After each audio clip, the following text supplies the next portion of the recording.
we get our latest and possibly last White Rabbit video heading into Extreme Rules tomorrow. And this really was about as, maybe the least interesting White Rabbit video that we've had so far. It wasn't much, but sort of video game, 8-bit video game animation of a rabbit burrowing into an X.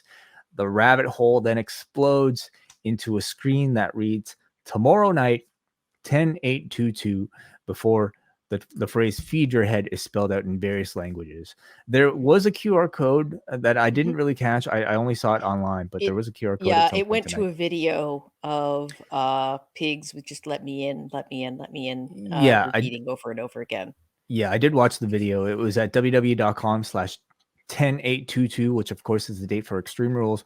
And this one, not really much mystery to it. Just a voice repeating "let me in," unless I can go on the internet maybe and find out a 10-minute discussion about what this video means. But Nope, um, the nope, only nope, no discussion, nope, wasn't happening. People found the video, like, okay, before all week, I have been looking forward to being able to talk to you about what the very last, the go home edition of the White Rabbit build was gonna be. It's like, "Oh, it's gonna be so fun. What are we gonna get to talk about, like, art history or pop culture or mythology or like, but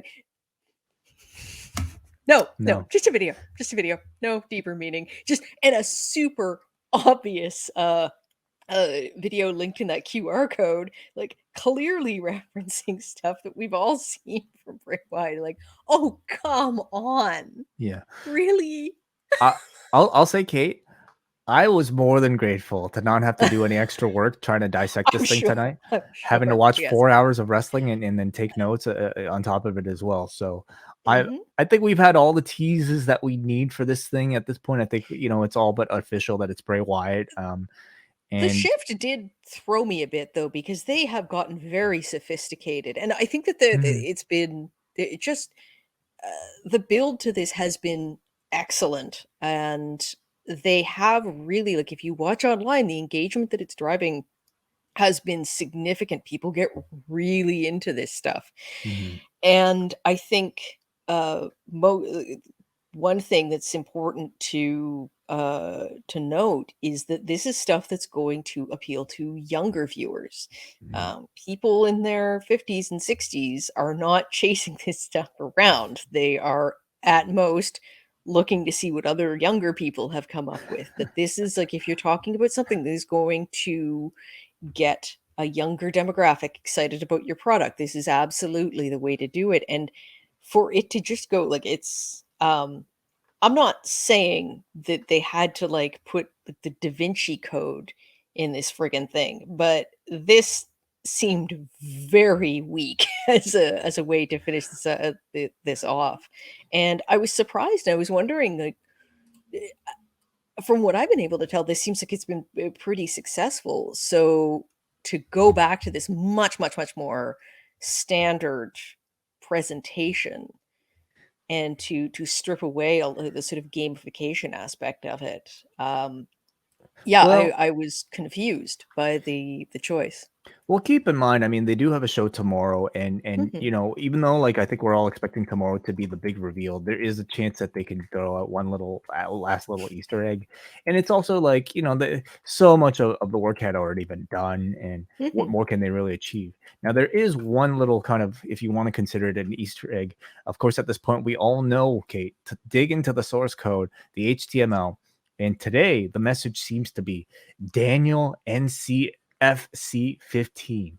Who is Daniel NCF? What is Daniel NCFC15? It appears to be a Twitter user who has posted about Bray Wyatt. I don't know if it's anything more significant than that, but I will say, one of these Easter eggs in the source code from last week was a clear reference to a poster on Reddit.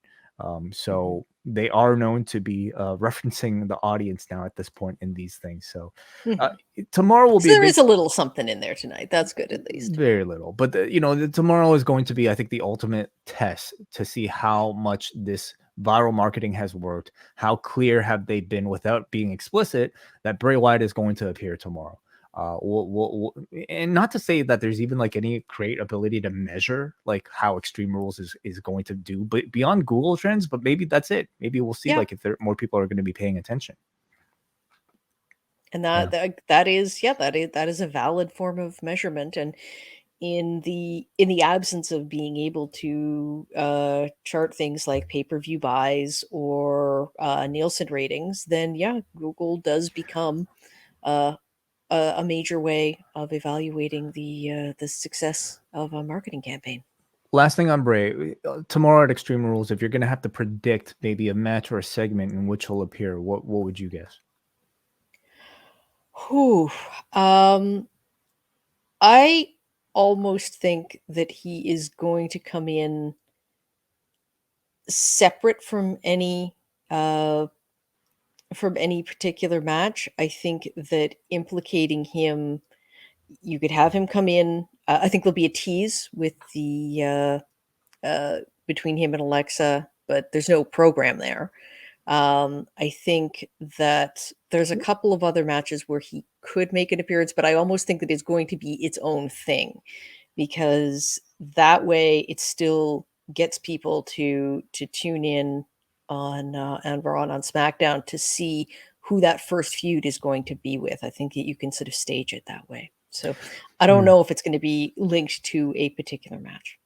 Well, the connection is clearly there with Alexa. I mean, with the Hmm. Samson and Delilah thing, of course.